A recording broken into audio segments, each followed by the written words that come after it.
So this is the crucial revolution, and COVID is critical because this is what convinces people to accept, to legitimize total biometric surveillance. If we want to stop this epidemic, we need not just to monitor people, we need to monitor what's happening under their skin. What we have seen so far, it's corporations and governments collecting data about where we go, who we meet, what movies we watch. The next phase is the surveillance going under our skin. We're now seeing mass surveillance systems established even in democratic countries, which previously rejected them. And we also see a change in the nature of surveillance. Previously, surveillance was mainly above the skin. Now it's going under the skin. Governments want to know not just where we go or who we meet. Above all, they want to know what is happening under our skin. What's our body temperature? What's our blood pressure? What is our medical condition?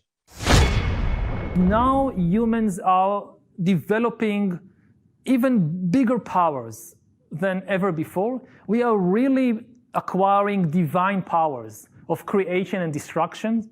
We are really upgrading humans into gods.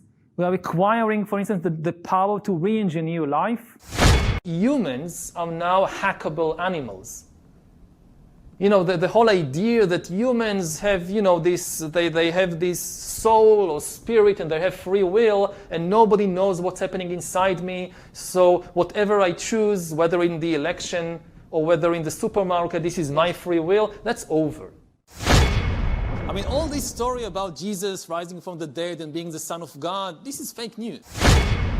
I know that in recent years, we saw populist politicians undermining deliberately the trust that people have in important institutions like universities, like respectable media outlets. These populist politicians told people that, say, scientists are this small elite, disconnected from the real people. We shouldn't believe them. And you had all these conspiracy theories that climate change is just a hoax, it's not real, and that the earth is actually flat, and that vaccination are bad for you, and this spread. But I don't think it's too late. Especially in an emergency, people can change their views very fast, and they can discover hidden reservoirs of trust. You look in this crisis, who do people trust? They trust scientists above everything else. In all countries. In Israel, they closed down the synagogues. In Iran, they closed the mosques. Churches all over the world are telling people, don't come to church. The Pope is doing all these ceremonies on Zoom or YouTube. And why do they do all this? Because the scientists recommended it. Even the religious leaders have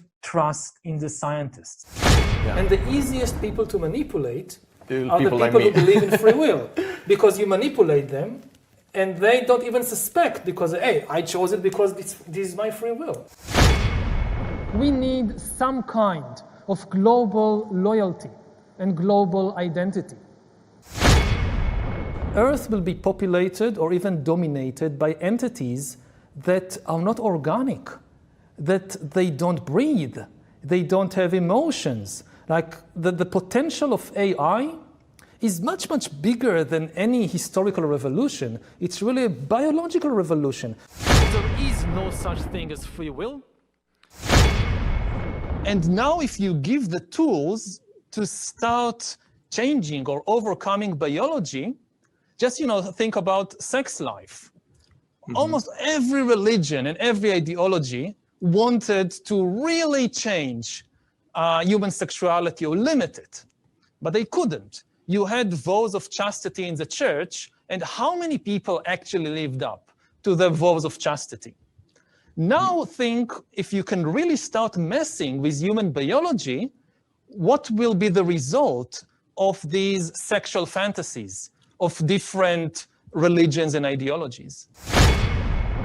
Then the big political and economic question of the 21st century will be, what do we need humans for? Or at least, what do we need so many humans for? Do you have an answer in the book?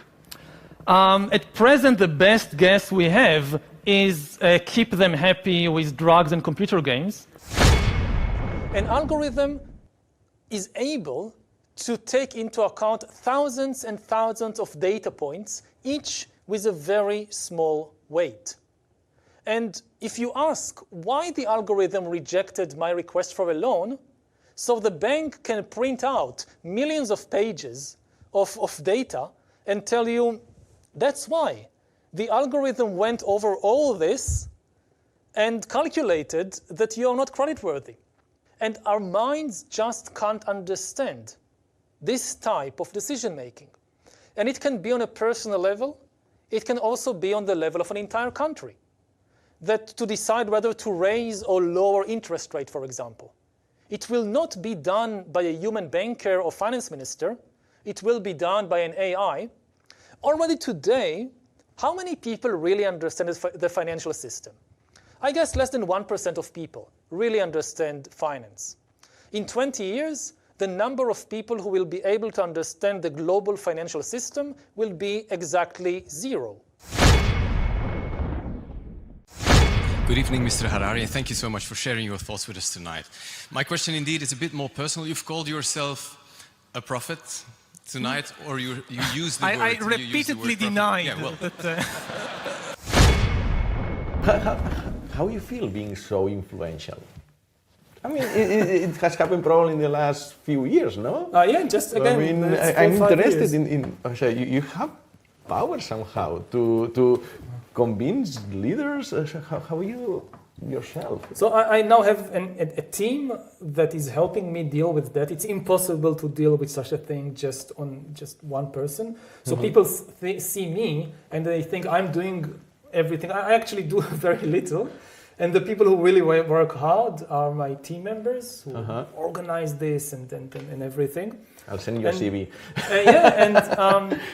And also, I repeatedly tell people that they shouldn't see me as a kind of prophet or guru. I don't know what will happen in 10 years or 20 years. I'm a historian, I'm not a prophet. I try to open people's minds to different possibilities.